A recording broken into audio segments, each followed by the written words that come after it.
The forest had always spoken in whispers, but that night it screamed. Thomas Graves sat in his cabin, the fire crackling low in the hearth, casting amber shadows across the rough-hewn walls he'd built with his own hands 3 years prior. He'd come to these woods seeking solitude, fleeing a world that had grown too loud, too demanding, too suffocating in its mundane cruelties. Here, among the ancient pines and the silence that pressed like velvet against the soul, he'd found something approaching peace. The cabin was modest, a single room with a sleeping loft, a stone fireplace, shelves lined with books salvaged from his former life, and windows that looked out onto a clearing where deer sometimes grazed at twilight.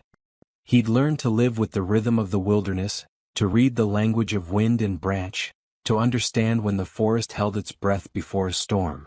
But tonight was different. Tonight the woods were afraid. Thomas had felt it hours before the knock came, a wrongness in the air, a tension that made the hairs on his arms stand rigid. The animals had gone silent.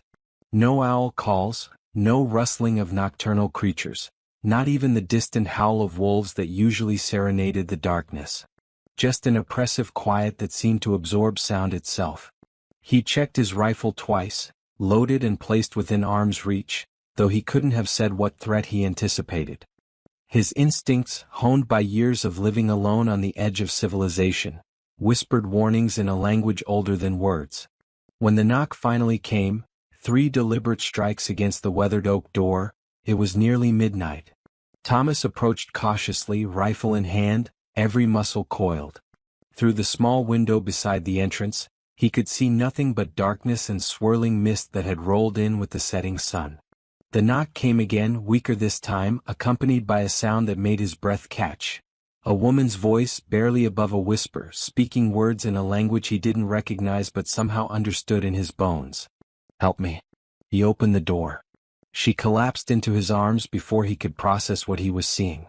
The woman was impossibly beautiful and utterly wrong in ways his mind struggled to categorize. Her skin held the luminescence of moonlight on snow, so pale it seemed to glow with its own internal light. Her hair cascaded in waves of midnight black, contrasting starkly against skin that had clearly never known the kiss of sun. She wore garments that seemed woven from shadow itself, a dress that clung to her lithe form, tattered and stained with something darker than the fabric. But it was her eyes that held him frozen, crimson pools that flickered with dying embers, filled with a hunger so profound it made his soul recoil even as his arms instinctively steadied her weight. And the wings. God in heaven, the wings. They unfurled slightly as she sagged against him, massive membranous structures that seemed both bat-like and angelic, spanning easily 12 feet when fully extended. The membrane was translucent enough that he could see the delicate bone structure beneath, veins that pulsed with faint light. They were damaged, he realized with a start, torn in several places, bleeding a substance that looked black in the dim light but smelled of copper and something else, something ancient and foreign. "Please," she whispered, and this time the word was in his language, though her accent was strange, as if she'd learned English from someone who'd been dead for centuries. "I mean no harm. I need." Her eyes fixed on his throat, and understanding crashed over him with the weight of revelation. He knew what she was. Every childhood tale, every legend whispered around campfires, every story dismissed as superstition crystallized into terrible clarity. Vampire. The word felt ridiculous even as his mind screamed its truth. Such things weren't supposed to exist, yet here she was, dying in his arms, her strength fading with each labored breath. Thomas Graves had served in 2 wars before retreating to these woods. He'd seen men die slowly, watched the light fade from their eyes, and knew with absolute certainty that this creature, this impossible, beautiful, terrifying thing, was experiencing the same inevitable slide toward oblivion. He'd also learned in those wars that death was death, regardless of what wore it, and that mercy was perhaps the only virtue worth preserving when civilization fell away. "Come inside," he said quietly, making a decision that would reshape the fabric of reality itself. Thomas laid her on his bed, the only one in the cabin, and she didn't resist.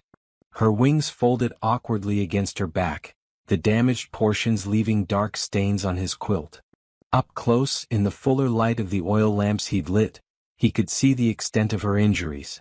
Beyond the torn wings, there were wounds across her arms and torso, slashes that looked like they'd come from blades deep and vicious. But these wounds weren't bleeding fresh blood. Instead, they wept a slow, viscous darkness, as if her body's reserves had run so low that even her supernatural healing had begun to fail. "What happened to you?" he asked, drawing a chair beside the bed. Her crimson eyes met his, and in them he saw intelligence far older than her youthful appearance suggested. "I was hunted," she said simply. "My people, there are laws. I broke them. Not out of malice, but out of necessity, and the distinction matters little to those who enforce the old codes." She paused, gathering strength for each word. "I fled. I fought. I flew until my wings gave out and I fell into these woods. I knew there was human habitation nearby. I could smell the wood smoke, the scent of life." Her gaze dropped. "I should not have come here. I should have let the forest take me rather than bring danger to an innocent." "The danger's already here," Thomas replied pragmatically. "Are you being followed?" "Not immediately. I wounded several of my pursuers badly enough to slow them. But they will come eventually. My people are persistent." She shifted slightly, and a low sound of pain escaped her lips. "I will be gone before then. Without sustenance, one of my kind cannot heal. And I am so very far from healed." Thomas studied her for a long moment, his mind working through implications and consequences with the methodical precision that had kept him alive through sniper fire and mortar barrages. "You need blood," he said. It wasn't a question. Her eyes widened slightly, surprise breaking through the mask of stoic acceptance she'd been wearing. "I do. But I would not ask." "Good thing I'm offering then. You don't understand what you're suggesting. To feed from a human creates a bond, a connection that... Will it keep you alive?" She hesitated, then nodded minutely. "Will it hurt me permanently?" "No. Your body will replace what I take within days. But the bond..." "I've survived worse connections," Thomas said, already rolling up his sleeve. "I watched men die because they were too proud or too afraid to accept help when it was offered. I won't watch another death I could have prevented, even if the dying is something that probably wants to eat me under other circumstances." Despite everything, a smile ghosted across her pale lips. "I am Seraphine," she said softly. "And I swear by the old blood and the dark moon that I will not take more than you can spare, and that no harm will come to you by my hand or fang." "Thomas," he replied. "And I'm going to hold you to that oath, Seraphine." He'd expected her to bite his neck, that's how all the stories went. Instead, she took his proffered wrist with surprising gentleness, her cool fingers steadying his arm. "The wrist is safer," she murmured, perhaps sensing his tension. "More control. Less intimate." Her fangs, when they emerged, were delicate things. Not the monstrous protrusions of legend but elegant points that extended from her canines with predatory grace. The puncture was sharp but brief, a sudden pain that faded almost immediately into something else entirely. Thomas had donated blood before, knew the strange pulling sensation of fluid leaving the body. This was similar yet profoundly different. He could feel something flowing out of him, yes, but also something flowing in, a warmth that spread from the bite point through his arm into his chest, settling somewhere deep behind his sternum. Images flickered at the edge of his consciousness, vast cities of stone and crystal beneath eternal night skies, the sensation of wings catching updrafts of wind, the taste of starlight, memories that weren't his own bleeding into his awareness like watercolors in rain. Seraphine drank with careful restraint, and he could see the effect almost immediately. Color, or what passed for color in her pallid complexion, began to return to her skin. The wounds on her arms started to close, skin knitting together with supernatural speed. Even her wings began to repair themselves, the torn membranes reaching for each other across the gaps, slowly fusing. She drank for perhaps 2 minutes, though it felt simultaneously longer and shorter, time becoming fluid in that strange communion. When she finally pulled away, sealing the wound with a touch of her tongue that left his skin tingling, her eyes had brightened from dying embers to blazing rubies. She looked more alive, more present, though the irony of that description applied to a vampire wasn't lost on him. "Thank you," she whispered, and the words carried a weight of meaning that transcended language. You have given me life when you owed me nothing. That is a gift beyond price among my kind. Thomas felt lightheaded but not dangerously so. He'd had worse blood loss from a bad cut while chopping wood. Rest now, he said, standing carefully. We'll figure out what comes next in the morning. He moved to the chair by the fire, intending to keep watch through the remaining night hours. But Seraphine's voice stopped him. Thomas. The bond works both ways. I can feel your exhaustion. Take the bet. I require no sleep after feeding, and I am now strong enough to keep watch. When he hesitated, she added with a slight smile, I have sworn no harm will come to you by my hand. Do you doubt my oath? He realized. Despite every rational instinct screaming that he'd just invited a predator into his home, something deeper, perhaps the bond she'd spoken of, assured him of her sincerity.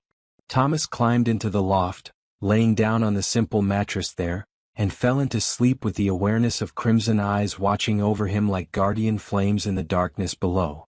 He didn't dream. Or if he did, the dreams were of flying. Dawn came cold and painted in shades of blood. Thomas woke to a sensation he couldn't immediately name, a pressure against his awareness, like the feeling before a thunderstorm but magnified 100-fold. He descended from the loft to find Seraphine standing at the window, her posture rigid, wings partially extended in what he instinctively recognized as a defensive stance. They're here, she said without turning. Her voice carried no fear, only a weary resignation. Not my pursuers. Something far more unexpected. He joined her at the window and his breath caught in his throat. The clearing around his cabin had transformed overnight into something from an ancient epic.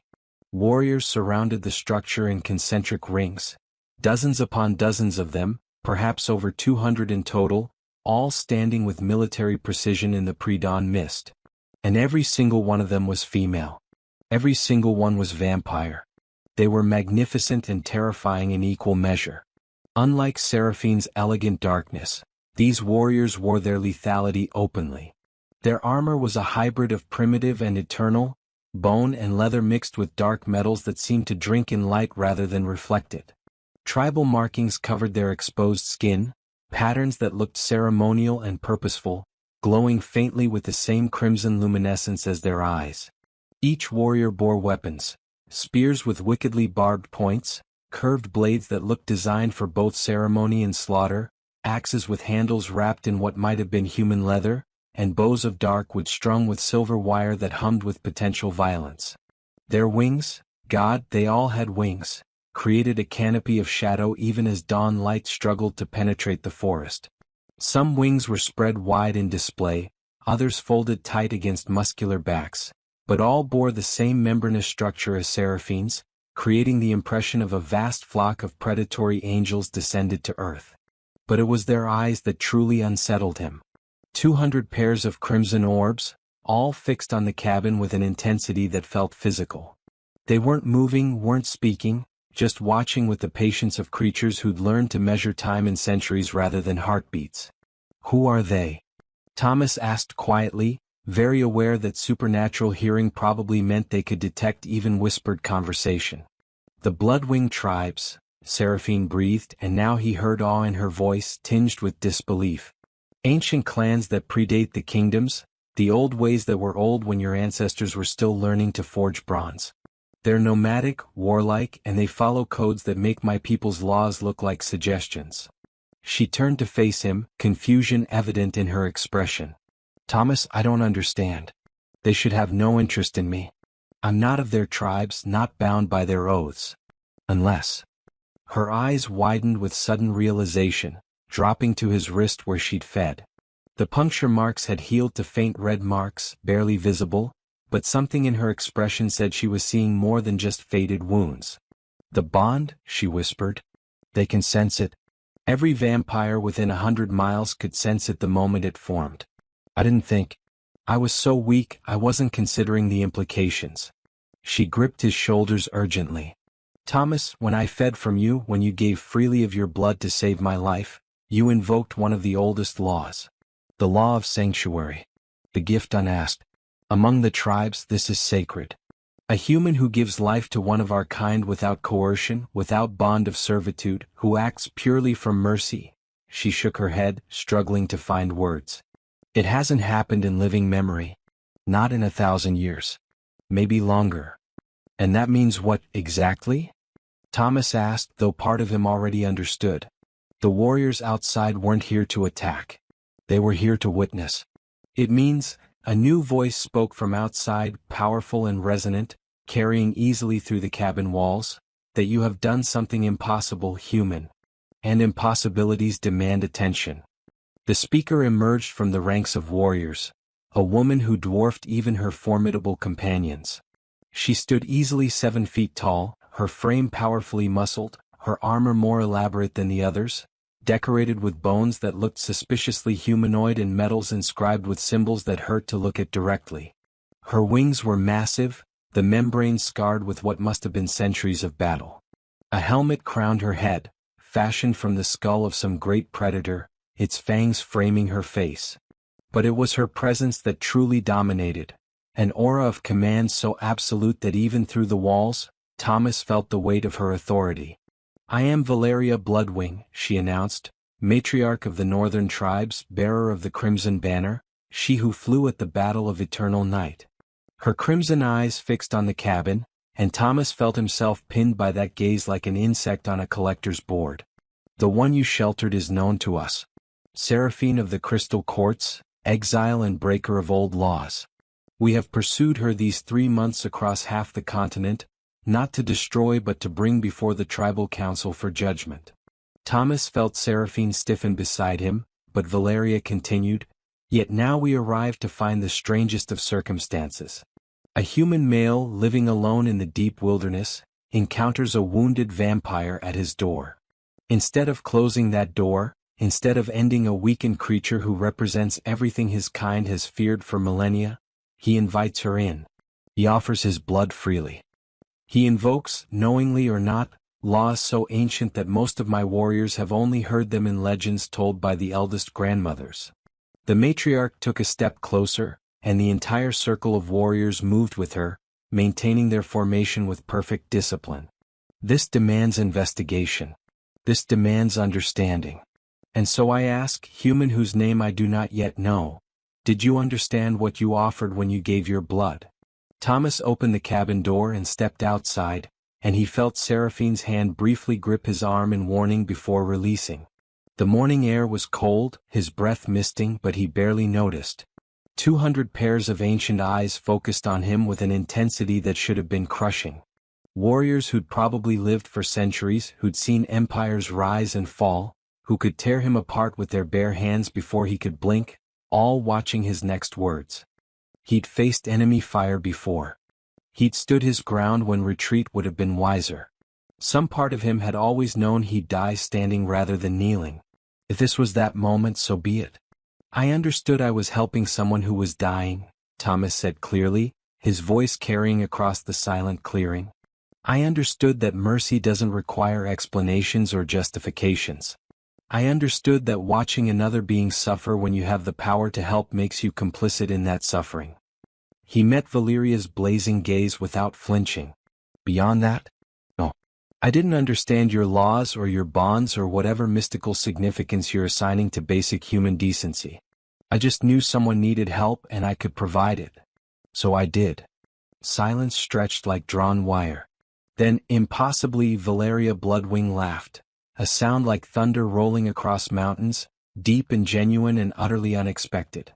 Around her, other warriors exchanged glances, some smiling, others looking stunned. "Basic human decency," Valeria repeated, still chuckling. "1,000 years of legend, of sacred law, of tribal history, and this one calls it basic human decency."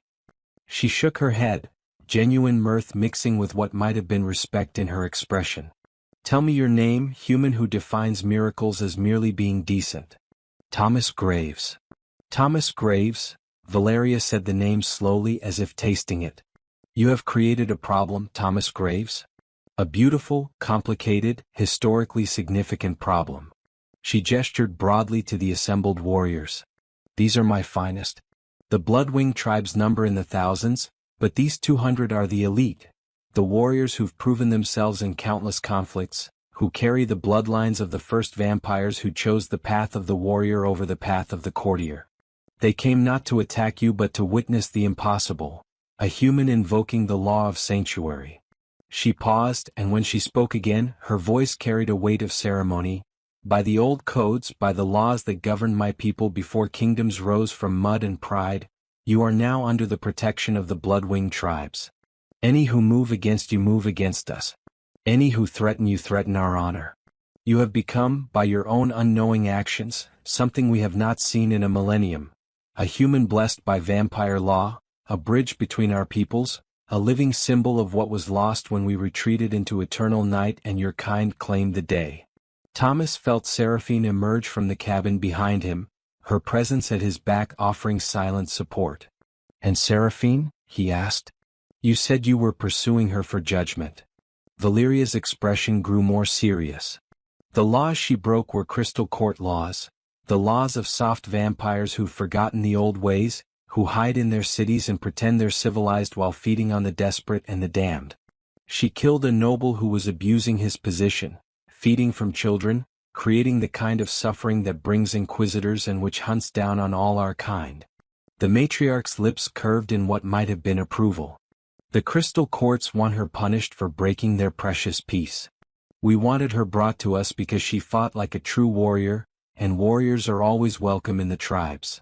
And now, Seraphine's voice came from behind Thomas, steady despite the circumstances. Now, Valeria said, you are bonded to one under our protection, which means you too fall under our shield. The crystal courts can lodge their complaints with the tribal council if they dare approach us. They won't. She bared her fangs in what was definitely a smile now. They're terrified of us. They've grown soft in their cities while we've remained what we've always been. Creatures of the wild places, the dark forests, the mountains where civilization ends. She turned her attention back to Thomas. But you, Thomas Graves, present a unique challenge. You cannot join the tribes, you're human and our ways would kill you in a week. You cannot return to your normal life. The bond you share with Seraphine means others of our kind will sense you, and not all vampires are as restrained as the blood-winged tribes. You are, essentially, now part of a world you never asked to enter, bound by laws you don't understand, and marked by a connection that makes you a person of interest to creatures who measure grudges in centuries. So what do you suggest? Thomas asked because it seemed like the matriarch had more to say. Valeria spread her wings fully, a gesture that somehow encompassed the entire gathering. We suggest protection. We suggest witnesses.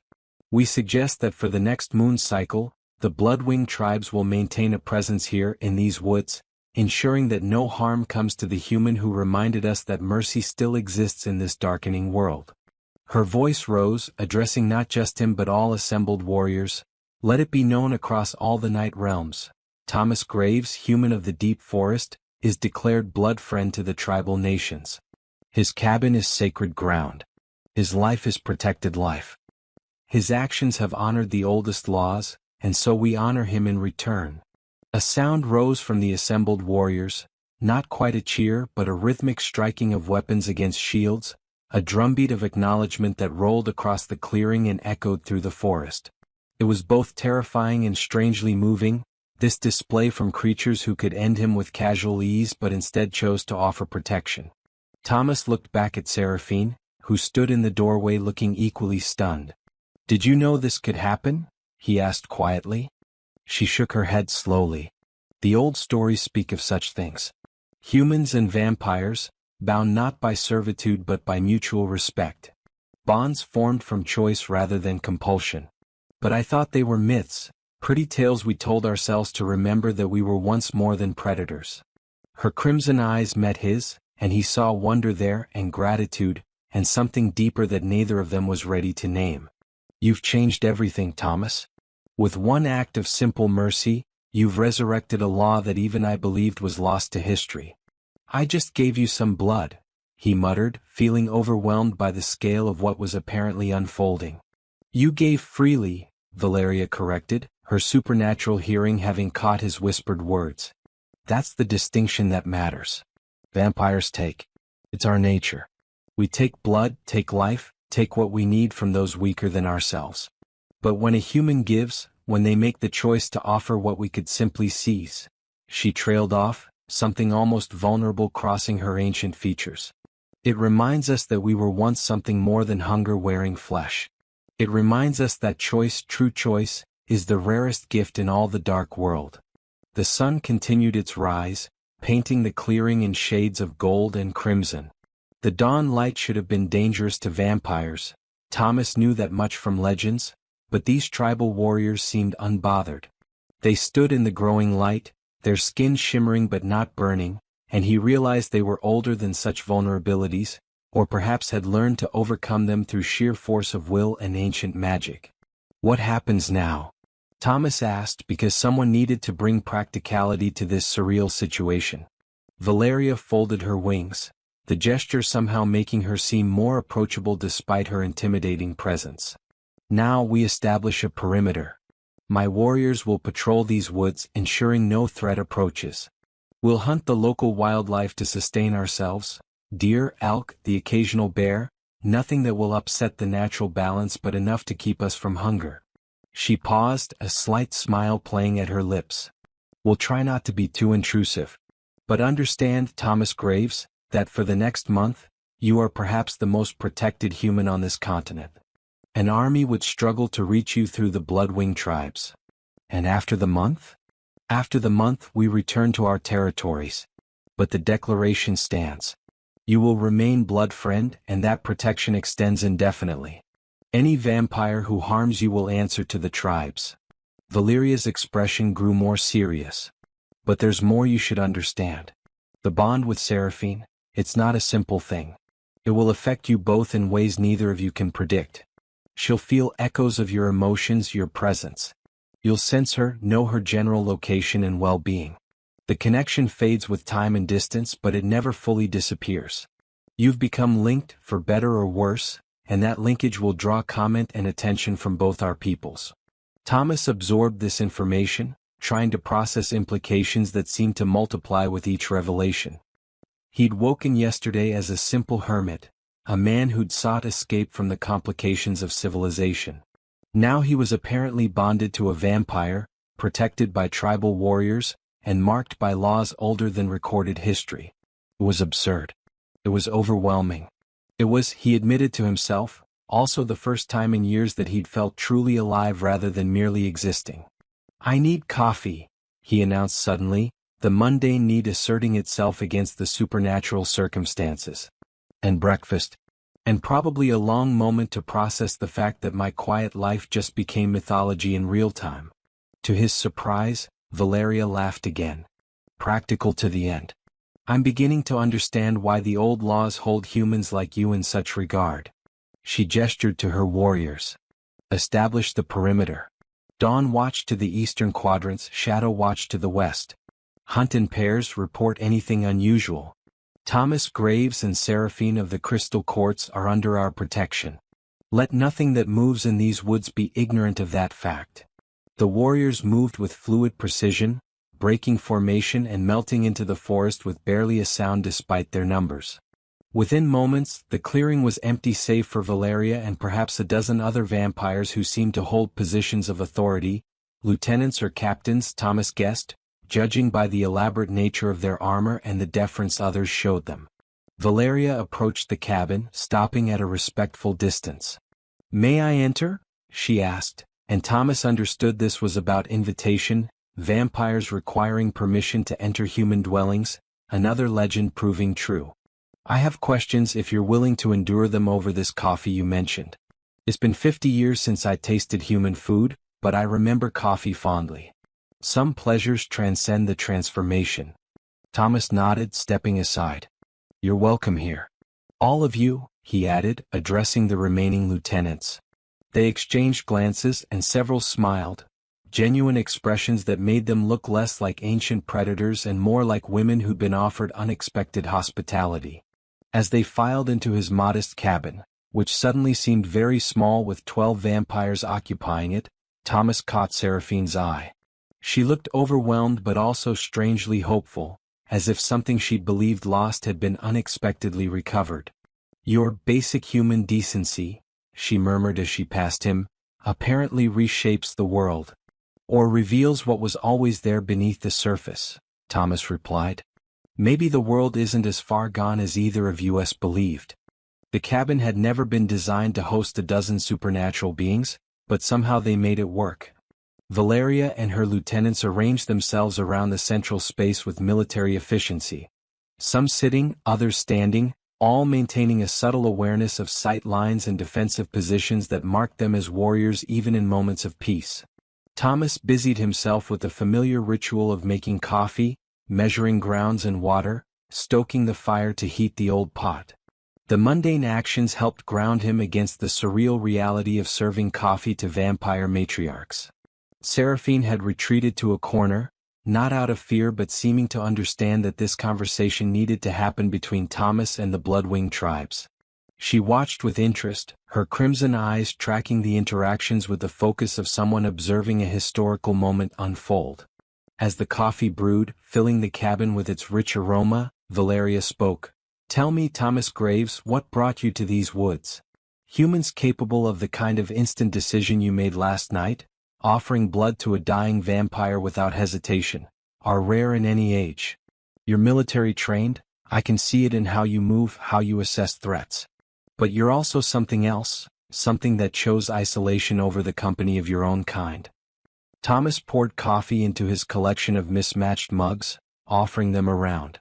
Most of the vampires declined, but Valeria accepted hers with careful reverence, inhaling the steam with evident pleasure. "I served in 2 wars, Thomas began, settling into his chair while the vampires arranged themselves to face him. "Saw things that convinced me humanity was better appreciated from a distance. Not because I hate people, but because I couldn't reconcile the things we did to each other with any meaningful understanding of civilization." He took a sip of his own coffee, letting the bitter heat ground him. "I came here to find quiet. To live simply. To maybe rediscover what it meant to be human when you stripped away all the complications society builds around itself." "And did you find it?" Valeria asked, her tone genuinely curious rather than mocking. "I found silence," Thomas replied. "Whether that's the same as what I was looking for, I'm still figuring out." He gestured vaguely toward the door, beyond which 200 warriors now patrolled.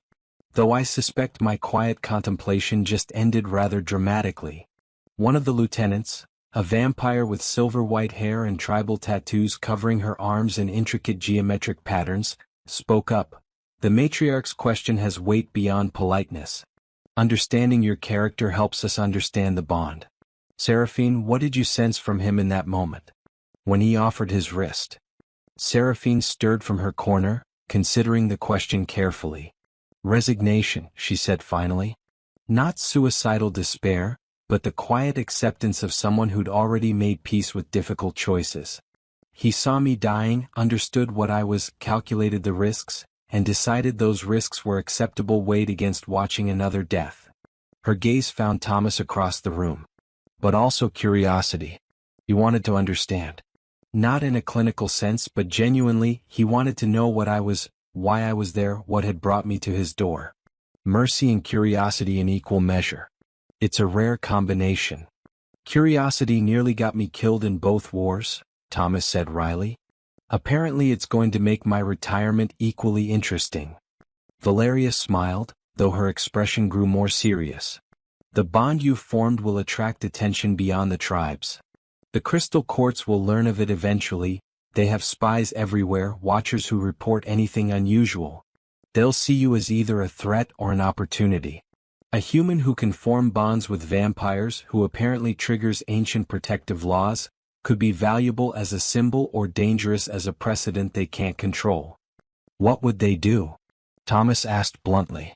"Specifically?" "Send diplomats first," another lieutenant answered.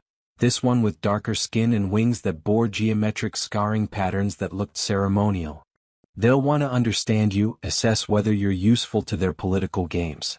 If they determine you're dangerous to their interests, they'll try subtler approaches. Seduction, bribery, manipulation. The crystal courts are politicians who happen to be vampires, not warriors. They prefer indirect methods. And if indirect methods fail? Then they might try direct ones, Valeria said flatly. Which is why the tribes will be watching. Not just for this month but beyond. We have ways of knowing when crystal court agents move through territories we claim as hunting grounds. These forests, Thomas Graves, are now under tribal protection. Any vampire entering them without our permission will be met and questioned. Thomas absorbed this, realizing he was being drawn into conflicts and politics he barely understood. What do they want with Seraphine specifically? You said she killed a noble who was abusing his power. Sounds like she did them a favor by removing a predator who was drawing the wrong kind of attention. The crystal courts care more about appearance than justice, Seraphine answered, bitterness edging her voice. Lord Marius was nobility, which meant he had connections, allies, family who demanded satisfaction. The humans he'd been feeding from were considered acceptable losses. Street children, drifters, people who wouldn't be missed. But when I ended him, when I made it public what he'd been doing, she shook her head. I violated their precious code of secrecy. I made it a scandal instead of a quiet disposal. They couldn't allow that to pass without consequence. So they sent hunters after you, Thomas concluded. And you've been running for 3 months. Until I literally fell from the sky into your clearing, too injured to continue, too weak to heal. Seraphine's expression softened. You saved my life, Thomas. And in doing so, you've apparently rewritten several chapters of vampire law that everyone thought were closed books. Valeria set down her empty coffee mug with deliberate care. Which brings us to the practical matters. Thomas, you need education. You can't navigate this world blind. You'll make mistakes, offend powerful entities, or worse, become a pawn in games you don't understand. I'm assigning one of my lieutenants to teach you vampire politics, history, and law. Consider it a crash course in supernatural survival. The silver-haired lieutenant from earlier nodded. I'm Astrid, she introduced herself. I've lived for 4 centuries, served as diplomat to 3 different courts before returning to the tribes. If anyone can teach you how to navigate vampire society without getting yourself killed or bound into service, it's me. And Seraphine, Valeria continued, turning to address the exile directly, you're welcome to join the Bloodwing tribes properly if you wish. What you did, killing a predator who was endangering the balance, is exactly what a tribal warrior would have done. We value courage and justice over political expediency. You'd fit well among us. Seraphine looked genuinely surprised, her crimson eyes widening. Matriarch, I'm honored, but I'm not a warrior. I was Crystal Court, a scholar and archivist. I only fought because circumstances demanded it. Circumstances demand it more often than anyone wishes, Valeria replied. But the offer stands. Think on it. You're under our protection regardless, bonded as you are to Thomas. But if you wish to truly become one of us, to take the oaths and join the warrior sisterhood, the path is open. A moment of silence followed, heavy with implications. Thomas found himself caught between too many new realities, too many rapid changes. Yesterday he'd been a hermit. Today he was bonded to a vampire, protected by tribal warriors, and apparently enrolled in supernatural politics 101. It was absurd. It was terrifying. It was also, inexplicably, beginning to feel right, as if pieces he hadn't known were missing had suddenly clicked into place. How long do these bonds typically last? He asked, breaking the silence. You said they fade with time and distance. Are we talking months? Years? Astrid answered, it varies. The initial intensity fades within weeks. The constant awareness of each other's presence, the emotional echoes. But a connection remains for much longer, sometimes decades. You'll always be able to sense her generally, know if she's in distress, feel her direction if you concentrate. It's not mind reading, but it's more than ordinary awareness. And in rare cases, very rare cases, the bond can deepen rather than fade. Deepen how? Seraphine asked, her tone carefully neutral. Shared dreams. Heightened empathy. In the oldest stories, there are tales of humans and vampires whose bonds became so strong they could share thoughts, experiences, even abilities to limited degrees. But these are legends from the first age, before the separation, before vampires and humans became distinct peoples. I've never witnessed such a bond personally. Valeria stood, her movement drawing every eye. Enough serious talk for now. Thomas Graves, you've had your quiet morning interrupted by an army of vampires. We'll give you space to process and adjust. Astrid will return this evening to begin your education. Until then, know that you're safe. My warriors are the finest hunters and fighters in the vampire world. Nothing will reach you without going through us first. She moved toward the door, the other lieutenants rising to follow. But at the threshold she paused and looked back. What you did, Thomas, offering mercy to an enemy without expectation of reward, is the kind of act that defines ages. Wars have been fought over less significant moments. Peace has been built on more selfish foundations. You couldn't have known what you were invoking, but you invoked it perfectly. The law of sanctuary hasn't been fulfilled in living memory, but you fulfilled it as if you'd studied the ancient codes all your life. I just helped someone who needed help, Thomas said, feeling the need to push back against the weight of meaning everyone kept assigning to his actions. It's not complicated. No, Valeria agreed, it's beautifully simple. Which is precisely why it's so powerful. The world, both yours and mine, has grown so complex, so layered with rules and fears and ancient grudges, that simplicity has become revolutionary. She smiled, an expression that transformed her fearsome features into something almost gentle. Rest, Thomas Graves. The next weeks will bring challenges enough. For now, enjoy the strange peace of having an army at your back. The vampires filed out, moving with fluid grace, and within moments the cabin was empty save for Thomas and Seraphine. Silence settled, but it was a different quality of quiet than Thomas was accustomed to, charged with presence, with awareness, with a lingering sense of enormous forces having just rearranged themselves around him. Well, he said finally, that was intense. Seraphine laughed, the sound startled out of her. Intense? Yes. That's certainly one word for it. She moved from her corner, approaching him cautiously as if uncertain of her welcome now that the official declarations were complete. Thomas, I need you to understand, I never wanted to entangle you in this. If I'd been thinking clearly, if I'd been stronger, I would have crawled off into the forest to die rather than bring this complication to an innocent's door. But you didn't, Thomas pointed out. You knocked. You asked for help. And I chose to answer. Neither of us can undo that, and honestly, I'm not sure I'd want to. He met her crimson gaze steadily. Seraphine, I spent 3 years in these woods hiding from a world I'd decided was too broken to engage with.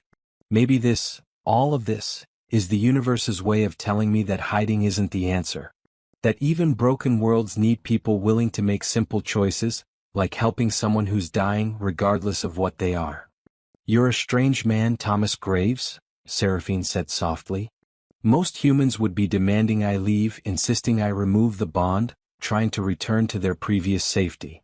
Most humans didn't serve in wars where they watched their species commit atrocities that made vampire predation look merciful by comparison, Thomas replied. I learned a long time ago that monsters wear all kinds of faces, and not all of them are fanged. You needed help. I could provide it. Everything else is just details we'll figure out as we go. Seraphine was quiet for a long moment, something shifting in her expression.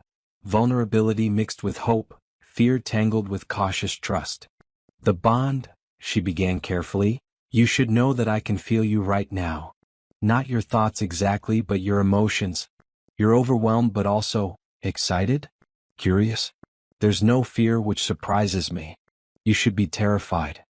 Oh, I'm terrified, Thomas corrected with a slight smile. But terror and excitement aren't mutually exclusive. I'm terrified I've made a catastrophic mistake. I'm also excited that for the first time in years, I feel like I'm part of something meaningful rather than just watching days pass in isolated irrelevance. He paused, considering his next words carefully. Can you teach me? About your world, your people? If I'm going to be in this, I want to understand it. Not just the political surface level Astrid will teach, but the real understanding. What it's like to be what you are, how you experience the world, what matters to you beyond survival and blood.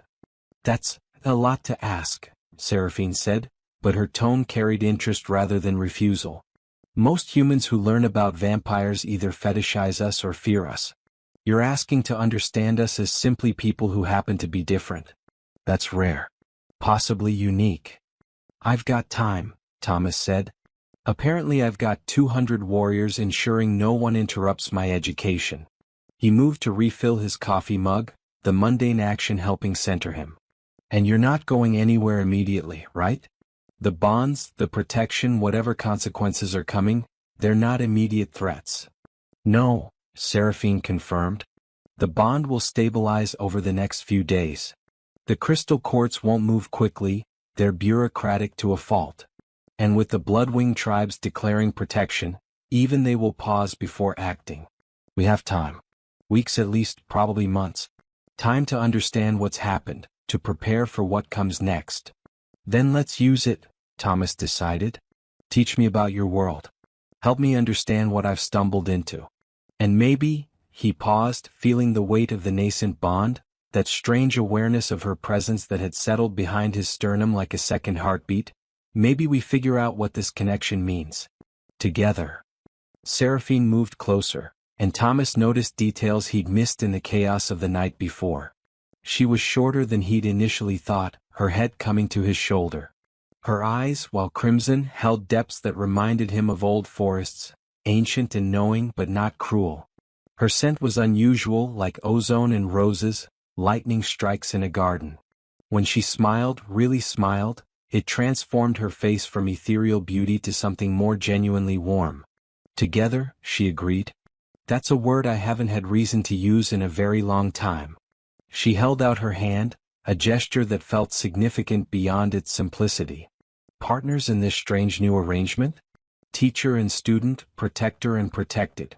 Though I'm not sure which of us fills which role at any given moment. Thomas took her hand. Her skin was cool but not cold, her grip firm. Partners, he confirmed. In whatever this becomes. Outside, dawn had fully broken, painting the forest in gold and green. Through the window, Thomas could occasionally glimpse movement in the trees. Warriors on patrol, supernatural guardians ensuring the safety of two beings who'd accidentally invoked laws older than nations. It should have felt oppressive, this sudden lack of solitude. Instead, Thomas felt something he hadn't experienced in years: anticipation. The sense that tomorrow might bring something other than another day of quiet desperation disguised as peaceful isolation. I should probably make breakfast, he said, reluctantly releasing Seraphine's hand. Actual food. I'm guessing you don't eat, but I'm still human enough to need regular meals. I can eat, Seraphine corrected. It doesn't sustain us the way blood does, but we retain the ability. Most older vampires lose interest, but I always enjoyed food. The textures, the flavors, the ritual of sharing meals. She moved toward his small kitchen area, examining his supplies with interest. I was a fairly good cook in my human life. That was, gods, over 2 centuries ago now. I wonder if I remember how. 2 centuries, Thomas repeated, the number driving home just how different they were. You've lived through the entire span of American history. And European upheavals before that, Seraphine added. I was born in France, turned during the Napoleonic era. I've seen empires rise and fall, watched technology transform your world in ways that would seem like magic to the people I knew as a human. It's strange looking back across that much time. The person I was then feels like a character in a story I read once, not someone I actually was. They moved through the kitchen space together, Thomas pulling out eggs and bread, Seraphine finding a pan with the ease of remembered domestic skill. It was surreal, preparing breakfast with a vampire while a tribal army patrolled outside, but also strangely comfortable. The bond, Thomas realized, was facilitating this ease. He could sense that Seraphine felt safe here, grateful and cautiously hopeful. Those emotions bled into his own awareness, coloring his perceptions with her experiences. Does it bother you? Seraphine asked suddenly, apparently sensing his attention on the bond. Feeling my emotions? I'm trying to keep them muted, but I'm not practiced at managing this kind of connection. It's weird, Thomas admitted, but not bad. Like having a song stuck in your head, except the song is someone else's feelings. I can tell where you end and I begin, if that makes sense. It's not overwhelming. It will fade, Seraphine assured him, cracking eggs into the pan with practiced efficiency. The initial intensity lasts a few days, then settles into something more like background awareness. Eventually, you'll only sense me strongly if I'm in distress or we're in close proximity. And you'll sense me the same way? Yes. The bond is reciprocal, though vampires are generally better at shielding their emotions through long practice. She smiled slightly. You have very loud feelings, Thomas Graves. Right now you're cycling between curiosity, anxiety, and a strange sort of contentment. The anxiety I understand, but the contentment surprises me given the circumstances. Thomas considered that as he set plates on his small table. I think I'm content because this feels real.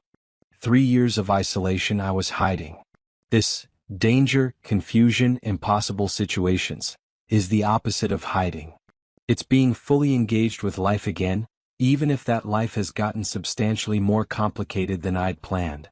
They ate together as dawn light strengthened beyond the windows, two beings who shouldn't have been sharing a meal discussing lives that shouldn't have intersected. Thomas learned that Seraphine had been an archivist for the Crystal Courts, maintaining historical records that stretched back millennia.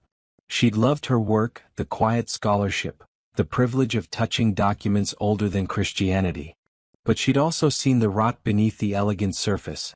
Nobles who used their power carelessly, younger vampires who treated humans as resources rather than people. A society that had grown so insular it had forgotten why certain laws existed. Lord Marius was the breaking point, she explained, her voice growing cold at the memory. I documented dozens of violations, brought concerns to the court magistrates, tried to work within the system. But he had protection, family connections, and no one wanted to create scandal by punishing a noble for actions they'd turned a blind eye to for decades. So when I found him with another child, a girl who couldn't have been more than 12, something snapped. I killed him. Publicly. Made it a spectacle that couldn't be hidden or explained away. And then you ran, Thomas said. Then I ran because I knew they'd execute me not for killing a predator but for embarrassing them. She met his eyes across the table. I regret nothing except perhaps not killing him sooner. Children, Thomas. He was feeding from children and everyone knew and no one stopped him because he was nobility and that supposedly meant something more than basic morality. Thomas felt cold anger ripple through the bond, Seraphine's rage mixing with his own. He'd seen similar dynamics in human society, power protecting the guilty while the vulnerable suffered. It had been part of what drove him into these woods, the inability to reconcile civilization's claims of justice with its actual practices. You did the right thing, he said firmly. Whatever their laws say, whatever consequences you're facing, you did what needed doing when the systems that should have protected that girl failed her. That means more than you know, Seraphine said quietly. I've spent 3 months running, questioning whether I'd made the right choice, wondering if I'd destroyed my life over one moment of anger.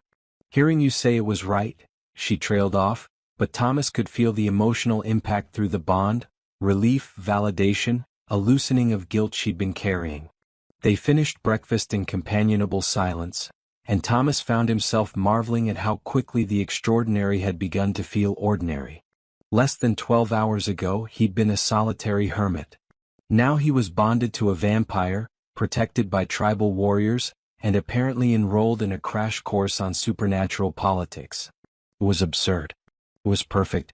It was the strangest morning of his life, and he found himself looking forward to stranger days ahead.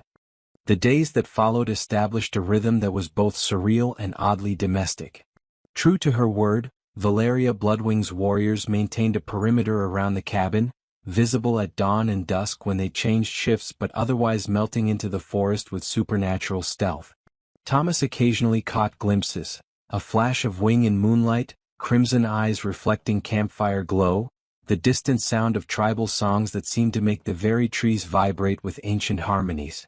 Astrid arrived each evening as promised, carrying with her a wealth of knowledge that Thomas struggled to absorb. Vampire politics, she explained, were labyrinthine in their complexity. The Crystal Courts represented the civilized faction. Vampires who'd integrated with human society to the extent possible, living in cities, maintaining elaborate social structures and enforcing rules designed to keep their existence secret.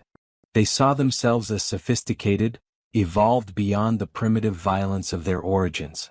The Bloodwing tribes and other nomadic clans represented the traditionalists, vampires who rejected human civilization's trappings, lived in accordance with ancient tribal laws, and maintained warrior cultures that predated most human kingdoms. They were fewer in number but vastly more dangerous in direct conflict. Their warriors trained for centuries in combat arts that made human martial skills look like children playing at war. Between these poles existed dozens of smaller factions. The solitary ones who rejected all vampire society, the Crimson Monks who pursued ascetic philosophies and fed only from willing donors, the Court of Eternal Night that served as neutral arbitrators, and countless others. Each had their own laws, territories, and political agendas. "It's like every fantasy novel ever written," Thomas observed one night, his head swimming with information about clan hierarchies and blood oaths. "Except real and with actual consequences. Fantasy novels often draw from truth," Astrid replied with a slight smile. "Your storytellers tap into the collective unconscious, the racial memories of when humans and vampires interacted more openly. Before the separation, before we retreated into shadows and you convinced yourselves we were myths." "Why did the separation happen?" Thomas asked. "If there were once connections like the bond Seraphine and I have, what changed?" Astrid's expression grew somber.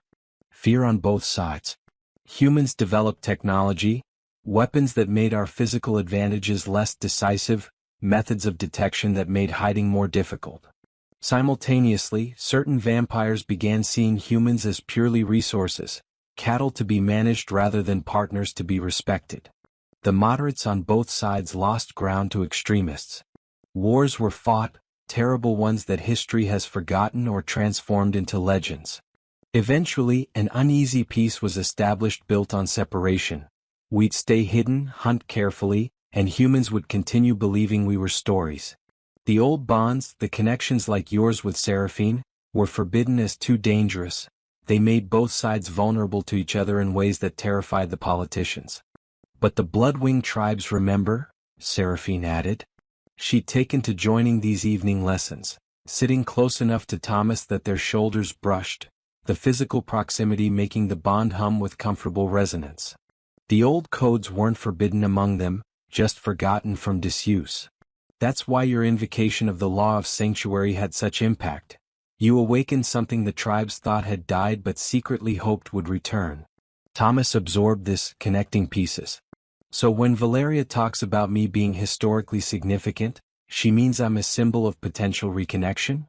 A bridge between separated peoples?" "Exactly," Astrid confirmed. "Which is why you're valuable to some factions and dangerous to others. The Crystal Courts built their entire power structure on maintaining separation, on controlling vampire-human interactions through strict hierarchy. A human with genuine bonds, protected by tribal law, challenges their narrative of necessary isolation." "What do they actually want from me?" Thomas asked bluntly. "Specifically, when they inevitably send their diplomats or agents or whatever, what's their goal?" Astrid and Seraphine exchanged glances, some silent communication passing between the two vampires. Astrid answered, "They'll want to control you. Not through crude means, the Crystal Courts are subtle.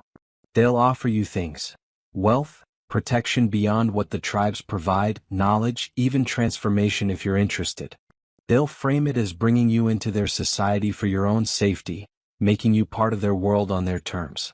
What they actually want is to neutralize you as a symbol, to prove that even humans who invoke old laws end up absorbed into the existing power structures. And if I refuse? Then they'll try discrediting you. Spread rumors that you're mentally unstable, that the bond has damaged you, that you're dangerous to other humans. They might target people from your past, use them as leverage. The Crystal Courts avoid direct violence when possible, too risky, too likely to create martyrs, but they excel at indirect pressure." Thomas felt cold calculation settling over him, the same mental state that had kept him alive through 2 wars. "So I'm a political piece whether I want to be or not. And the only real question is whether I move myself or let someone else move me." "Essentially," Astrid agreed. Though you have advantages most pieces don't. Tribal protection, a genuine bond that can't be faked or broken easily, and apparently a stubborn streak that reminds ancient vampires why humans survived long enough to inherit the daylight world. Plus, Seraphine added with a slight smile, you have me. I know the crystal courts, know how they think and operate. I've spent 2 centuries in their archives, reading their histories and secret documents. If they come for you, they'll have to get through both tribal warriors and someone who knows where their metaphorical bodies are buried. Thomas reached out, taking her hand without thinking, the gesture having become natural over the days they'd spent in close proximity. We're in this together, he said. Whatever comes, we handle it together. That's the deal. Seraphine squeezed his hand, and through the bond he felt her gratitude and something deeper. Affection maybe, or the beginning of it, tangled with respect and cautious trust. The bond had been growing, he'd noticed, becoming less a strange intrusion and more a comfortable presence. He could sense her even when she was in another room, feel the general texture of her emotions, sometimes catch impressions of what she was thinking about. It should have been invasive, but instead it felt right, like a sense he'd been missing his entire life suddenly restored. The bond is deepening, Astrid observed, her keen eyes tracking the interaction. Faster than normal, actually. Usually it takes weeks to reach the level of connection you two are showing. You're already approaching what I'd expect after months of proximity. Is that bad? Thomas asked. Not bad, just unusual. It suggests exceptional compatibility, your souls, for lack of a better word, fit together well. The bond forms more easily when there's genuine connection beyond the physical act of blood exchange. Astrid's expression grew more serious. But you should both understand, as it deepens, separation becomes harder. Not impossible but painful. If Seraphine were to leave now, you'd feel it as a physical ache for weeks. If she were hurt badly or killed, you'd feel that too. The bond is becoming more than mystical law, it's becoming a fundamental part of how you experience reality. And for her? Thomas asked, looking at Seraphine. The same, Astrid confirmed. Perhaps more intensely, as vampires feel emotions with greater extremity than humans. She's bound to you as much as you're bound to her. It's a vulnerability neither of you can afford to ignore. Seraphine hadn't released Thomas's hand. I understand the risks, she said quietly. I understood them the moment I accepted his blood. But I also understand that some connections are worth the vulnerability they create. I spent 2 centuries avoiding deep bonds, maintaining professional distance, protecting myself through isolation. It made me safe, but it also made me alone in ways I didn't recognize until I'd fled the crystal courts with no one to turn to.